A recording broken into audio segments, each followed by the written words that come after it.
کتاب آواز میں خوش آمدید۔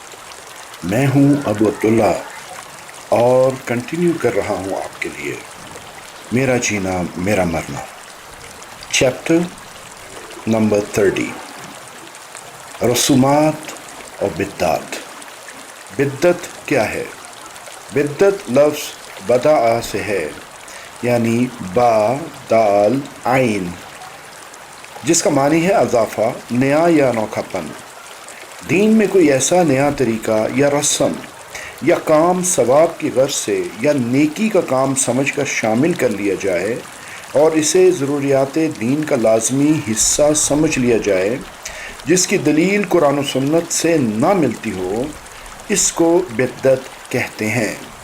ہمارے ہاں بدعات کی اکثریت کا تعلق ایسی خود ساختہ رسومات سے ہے جو آباء و اجداد اور غیر مسلم اقوام کی تقلید میں اپنائی گئی ہیں، اور اگرچہ وہ بطور ثواب تو نہیں مگر رواج تھیں، مگر وہ بھی قرآن و سنت کی تعلیمات، اسلامی روایات اور دینی تقاضوں کے عین برخلاف ہیں۔ دین اسلام ایک مکمل دین ہے۔ نئی شریعت ایجاد کرنے کا مطلب یہ ہوا کہ اسلام کو ناقص سمجھا گیا، یا پھر یہ مطلب ہوا کہ وحی کے نزول کا وقت معاذ اللہ تعالیٰ کو معلوم نہیں تھا کہ اس کام میں ثواب ہے، اور اب لوگوں کو معلوم ہو گیا ہے کہ اس کام میں ثواب ہے، یا پھر اللہ تعالیٰ کو تو معلوم تھا کہ اس میں ثواب ہے مگر وہ بتانا نہیں چاہتا تھا، یا معاذ اللہ وہ بھول گیا، یا پھر یہ سمجھا جائے کہ اللہ تعالیٰ نے تو یہ معاملہ بتایا تھا مگر معاذ اللہ رسول اللہ صلی اللہ علیہ وآلہ وسلم سمجھے نہیں، یا پھر سمجھنے کے بعد امت کو بتانا بھول گئے، یا یہ کہا جائے کہ معاذ اللہ صحابہ کرام رضی اللہ تعالی عنہم نے اس دین کو پوری طرح آگے نہیں پہنچایا، یا خود اس پر عمل نہیں کیا، اور ہمارے علماء و مشائخ کو اب سمجھ آیا ہے، یا انہیں کوئی نیا الہام ہوا ہے۔ اگر ایسی کوئی بات نہیں تو پھر اللہ اور اللہ کے رسول صلی اللہ علیہ وآلہ وسلم سے یہ مقابلہ اور یہ بغاوت کیسی؟ ایسے لوگ دراصل عقیدہ کی کمزوری، علم کی کمی، خصوصاً دینی کم فہمی اور غلط رہنمائی کی وجہ سے خود ساختہ رسومات و بدعات کو بڑی ڈھٹائی سے دین ہی کا حصہ سمجھتے رہتے ہیں، اور اسی احساس پر عام مسلمانوں کے درمیان اختلافات اور فرقہ واریت پروان چڑھتی جاتی ہے۔ قرآن و سنت سے دوری اور دینی جہالت اس اچھے بھلے باشعور اور اعلیٰ تعلیم یافتہ طبقے کو بھی حقائق سے قریب نہیں ہونے دیتی، اور وہ نسل در نسل حقائق جانے بغیر گمراہیوں میں بھٹکتے چلے جاتے ہیں۔ حدیث مبارک میں یہی بات ہمیں نہایت خوبصورت اور صاف طریقہ سے واضح کرتی گئی ہے۔ سب حدیثوں سے بہتر حدیث یعنی کلام اللہ تعالیٰ کی کتاب ہے، اور سب طریقوں سے بہتر طریقہ یعنی سنت محمد صلی اللہ علیہ وآلہ وسلم کا ہے، اور سب کاموں سے برا کام دین میں کوئی نیا کام یعنی بدعت ہے، اور ہر بدعت گمراہی ہے۔ مسلم۔ وعید و مذمت۔ ارشاد باری تعالیٰ ہے، اے لوگو جو ایمان لائے ہو، مت آگے بڑھو اللہ سے اور اس کے رسول صلی اللہ علیہ وآلہ وسلم سے، اور ڈرو اللہ سے، بے شک اللہ سننے والا جاننے والا ہے۔ سورہ الحجرات آیت نمبر 1۔ پھر فرمایا، کیا بھلا وہ اللہ کے دین کے سوا کسی اور دین کی تلاش میں ہیں؟ سورہ آل عمران آیت نمبر 83۔ ایک اور جگہ فرمایا، جو شخص اسلام کے سوا اور دین تلاش کرے اس کا دین قبول نہ کیا جائے گا، اور وہ آخرت میں نقصان اٹھانے والوں میں ہوگا۔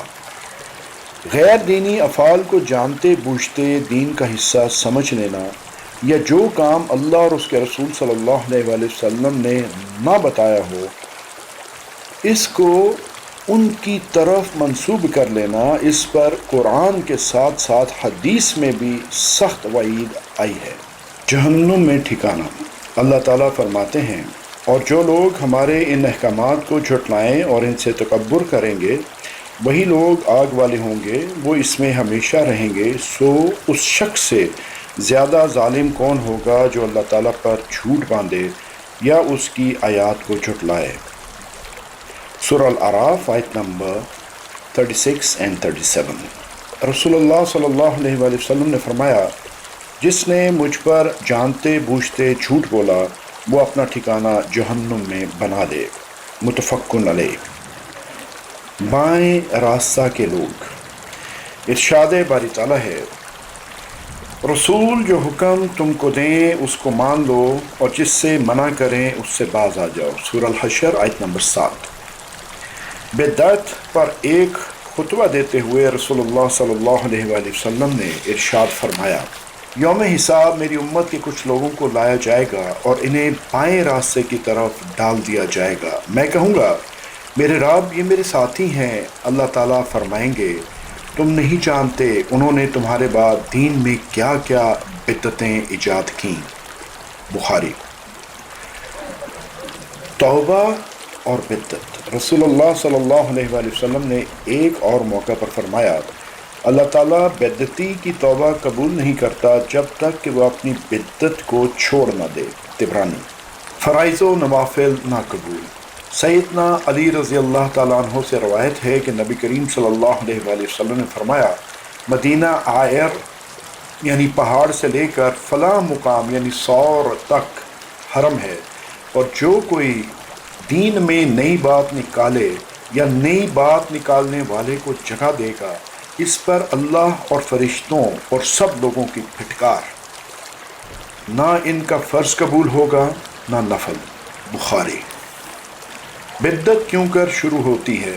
دین کے علم کو لوگوں تک نہ پہنچانا اور سیدھے سادے دین میں سختی اور کجی پیدا کر کے اسے بگاڑنا بدعت کا سبب بنتا ہے۔ رسول اللہ صلی اللہ علیہ وآلہ وسلم نے فرمایا، اللہ دین کا علم بندوں سے چھین کر نہیں اٹھائیں گے بلکہ عالموں کو اٹھا کر علم کو اٹھا لیں گے۔ جب کوئی عالم باقی نہ رہے گا تو لوگ جاہلوں کو سردار بنا لیں گے اور انہی سے معاملات پوچھیں گے۔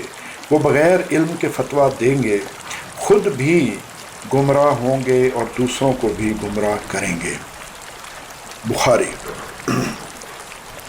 ایک اور موقع پر فرمایا، اللہ تعالیٰ کو وہ دین پسند ہے جو سچا، سیدھا اور آسان ہو۔ بخاری۔ رسول اللہ صلی اللہ علیہ وآلہ وسلم نے فرمایا، وہ زمانہ قریب ہے جب مسلمان کا بہتر مال بکریاں ہوں گی اور وہ ان کو پہاڑ کی چوٹیوں اور بارش کے مقام سے چراتے ہوئے دنیاوی فتنوں سے اپنا دین بچاتا پھرے گا۔ بخاری۔ افتراق امت۔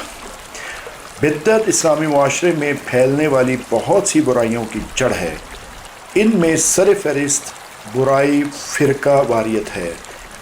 اللہ کے رسول صلی اللہ علیہ وآلہ وسلم نے فرمایا، متفرق ہو گئے یہود 71 یا 72 فرقوں پر اور نصارہ بھی، اسی طرح ہو جائے گی میری امت 73 فرقے۔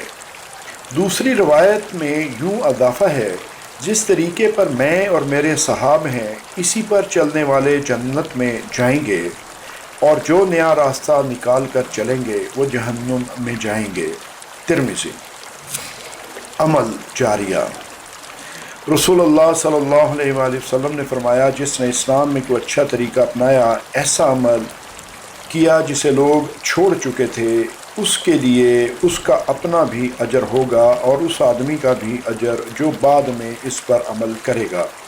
بعد میں کرنے والوں کے اجر میں کمی بھی نہیں ہوگی، اور جس نے اسلام میں برا طریقہ ایجاد کیا اسے اپنا گناہ بھی ملے گا اور بعد میں اس پر عمل کرنے والوں کا بھی، اور بعد میں بھی کرنے والوں کے گناہ میں کمی بھی نہیں ہوگی۔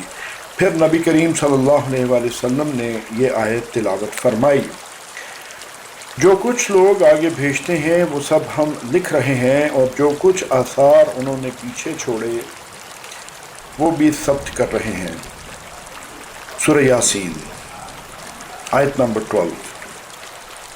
یہ چیپٹر یہیں پہ ختم ہوتا ہے۔ کتاب آواز سے ابو عبداللہ کو اجازت دیجیے، انشاءاللہ جلد ملاقات ہوگی اگلے چیپٹر میں۔ اللہ حافظ۔